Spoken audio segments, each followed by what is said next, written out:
Holy God, come before you in prayer, seeking your word, seeking your spirit, seeking to hear you speak to us this day. Move among us, and by your spirit, let us hear your still speaking voice. We pray in your Son's name, amen. Jesus and the disciples were in a crisis moment in our gospel this morning. Jesus is here sharing his final words we know as the final discourse.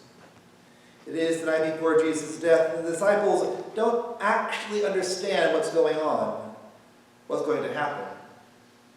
But Jesus does. So he offers them words that will help them understand what's about to happen. Words that will teach them how to get through the crisis moment that will be his crucifixion. Words that will help them get to Easter and beyond. And how will the disciples get through this crisis? Love. The church in 1 Peter is in a moment of crisis. We just don't know much about it. 1 Peter is one of those books that scholars just don't quite know the history behind, where despite their best guesses, they don't know all the details. Just when 1 Peter was written, or by whom, are the subjects of vigorous debate in the scholarly community. But some things seem certain. Whether widespread Christian persecution or more localized persecution, the church that is being written to in 1 Peter is facing times of struggle. And the author, throughout the whole book, and especially in this chapter, is striving to give them words of hope and encouragement, is trying to help them figure out how best to come through to the other side. And how does the author of 1 Peter suggest they respond to this crisis? Love.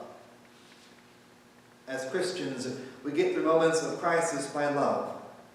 Love for each other, love for God, love for neighbor. Jesus in John's Gospel is pretty direct. If you love me, you'll keep my commandments, Jesus says. And, well, what are the commandments?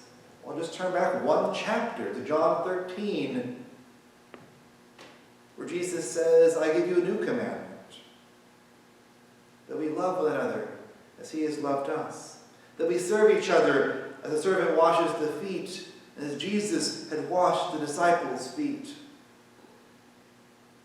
Love, Jesus says. That's the commandment. And if you love me, you'll do that. Jesus knows the disciples are about to empty some really rough times. That the world is going to be turned upside down. They'll be scared and confused and will not know what to do. And as they enter this time, he encourages them to love. To love one another. To love so that the world can see. To love that world. To love. And through that loving, to realize an important fact. That they are loved. Jesus, in this farewell discourse, and all the parts of it really, is reminding them that they are loved by him and by their Creator. As they love one another, as they seek to follow Christ's commandment to love, they'll be reminded by each other of that love. Reminded by each other of the way that God already cares for them. And they will feel the Spirit, the companion, the comforter, the advocate, and she too will remind them of the love they've experienced in Jesus Christ. They will get through this crisis moment and all the moments to come by loving one another and remembering that they are loved first by the one who made them. They will get through by love. 1 Peter is a little less direct, and as the epistles are prone to do, can be really wordy. But the gist is this.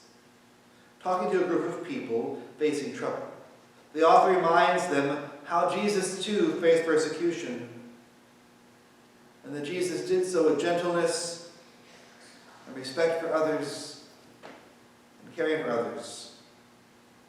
Left unsaid, but probably still heard by the readers, are the stories of Jesus on the cross, the place where he could have been the most angry, the most pained and aggrieved, but where instead he prayed for those who were persecuting him, saying, Father, forgive them. In a similar fashion, the author of 1 Peter encourages his readers to keep a clear conscience, treat others with respect and love. The author of 1 Peter is talking to a people who are being abused, but he never advocates fighting back. He doesn't advocate fighting for your rights.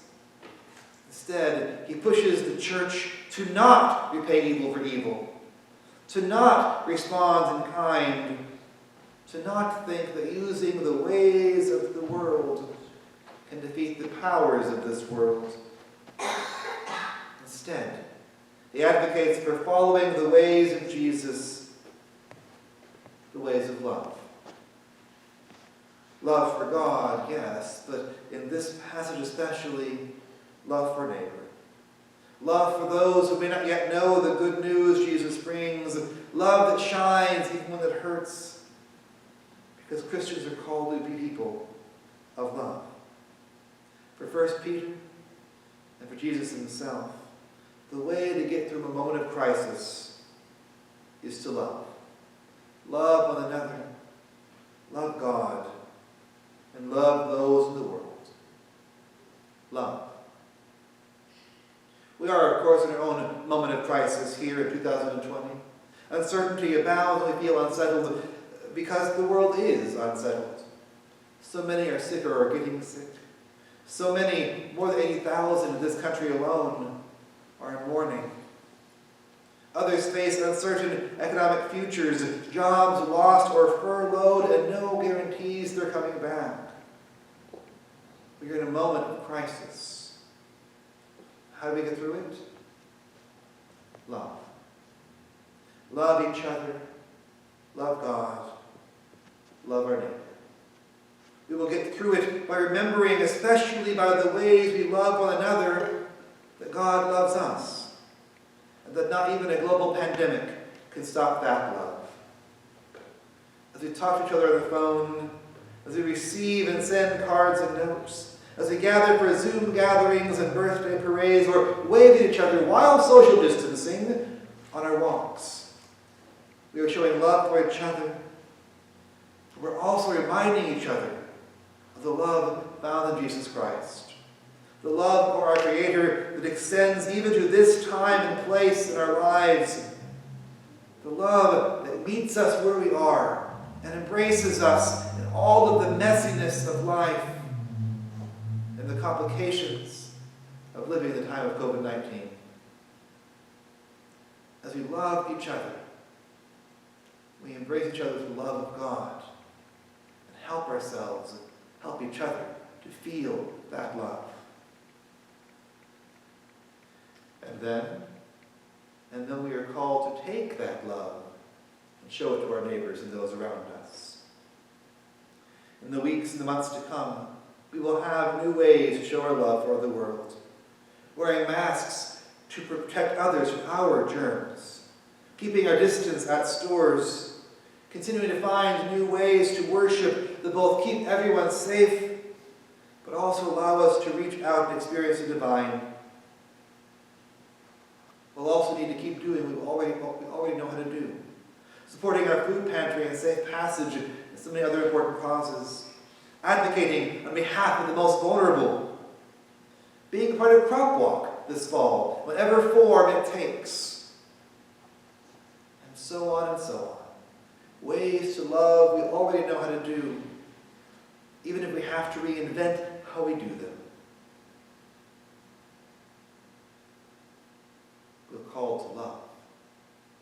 How we get through this crisis, how to come to the other side, by loving all the way, by resting in the love of Christ, by loving God, loving each other, and loving all of our neighbors in Batesville and around the world. Friends, we are called to be people of love. We are called to be those whose love marks us in good times, and in times of crisis. So this day, let us choose once again to follow Christ. This day, let us choose once again to rest in the good news that Jesus brings. This day, let us choose to love. Amen.